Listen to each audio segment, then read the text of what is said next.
is the fuel for the engine of the Christian life. The Word of God.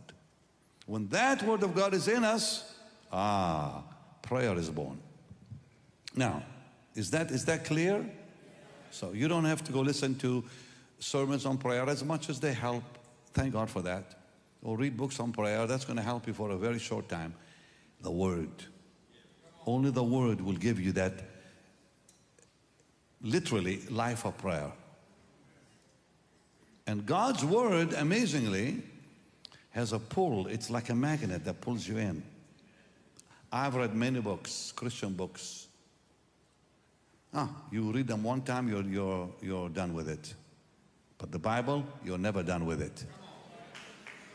I can read a book, some great book from somebody who wrote, I can only read that thing one time, maybe twice if it's really good, and that's over. The Word, you go back over the whole life of yours, reading the Bible over. Why? It's life-giving. It changes you. And now you go back. So I made a decision. I'm going to read my Bible from Genesis to Revelation every 4 months. One time. That means 3 times a year. You say, well, I cannot do it. You're Benny Hinn. Oh, yes, you can. Oh, yes, you can. You all can. Get to know the Word. You will not survive the future if you don't. And you'll not make heaven if you don't. Which means all the years you've lived, you've wasted them. You were not born to know your mom and dad or your family. You were born to know the Lord and only the Lord. You came into this world to find Him. And now eternity will be secure. Heaven is your home. You are God's precious children. Your eternity is safe in His hands. See, that's very important to us. And how sad that people don't think much about eternity till they're almost dead. D.L. Moody said, if I can take a soul, if I can take a man or a woman for 5 minutes, keep them quiet for 5 minutes, and let them think about one thing, their soul, I'll get them saved. Wow, the power of quietness, just to think about your soul. People today don't think about anything eternal. They get up in the morning, they go to work, they do the same thing the next day, and then they're old, and then they're dead. No, that's not even life. Get to know your God before it's too late. And when you do, you get to know what God says in His Word. Prayer now becomes what? It becomes the most spiritual function in your life. Prayer is the most heavenly, spiritual function in the life of a Christian.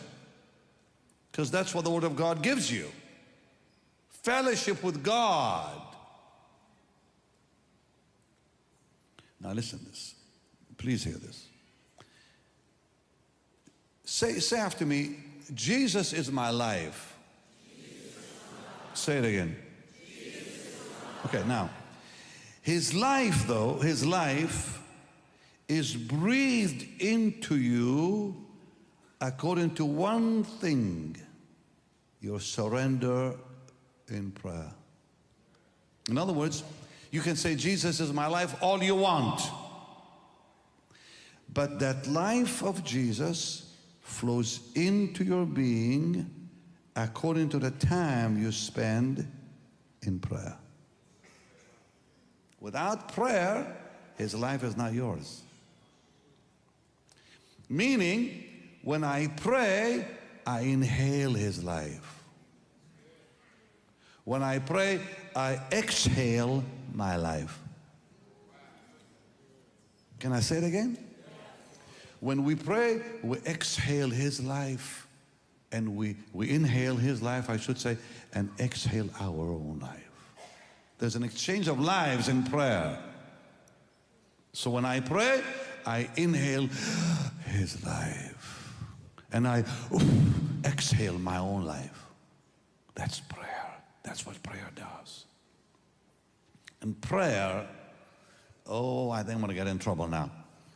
Prayer is not where people run around and shout or sing and they tire you out just by looking at them. Prayer means get on your knees. Talk to Jesus. Why did Herod kill James?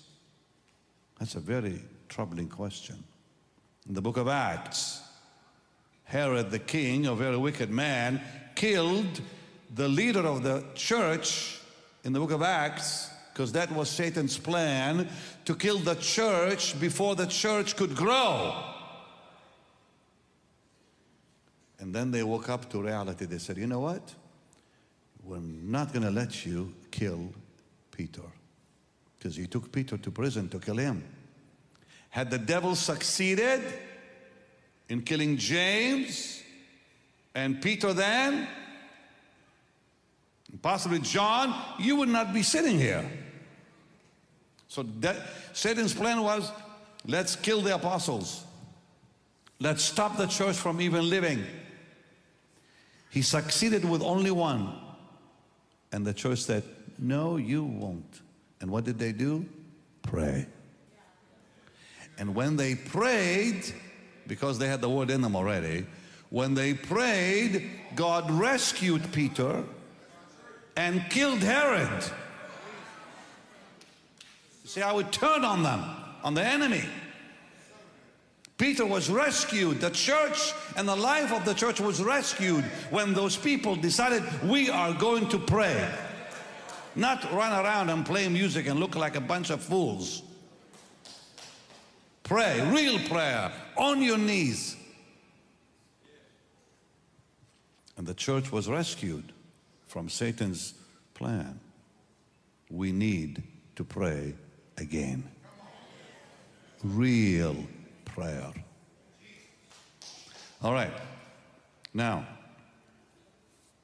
let me just say a few more things. When the Holy Spirit was poured on Pentecost, why was he poured? Prayer.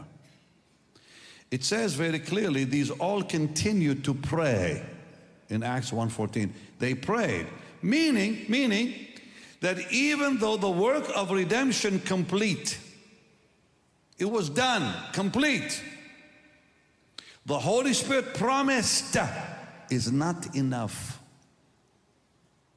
The work of redemption complete, good. The Holy Spirit promised, yes, but they had to pray to see the power of God descend. Even though the work of redemption was complete, the promise given, they had to pray. It says these all continued in prayer. They had to pray. How wonderful to see the Bible giving us such tremendous guidance in this. Thank you very much for watching.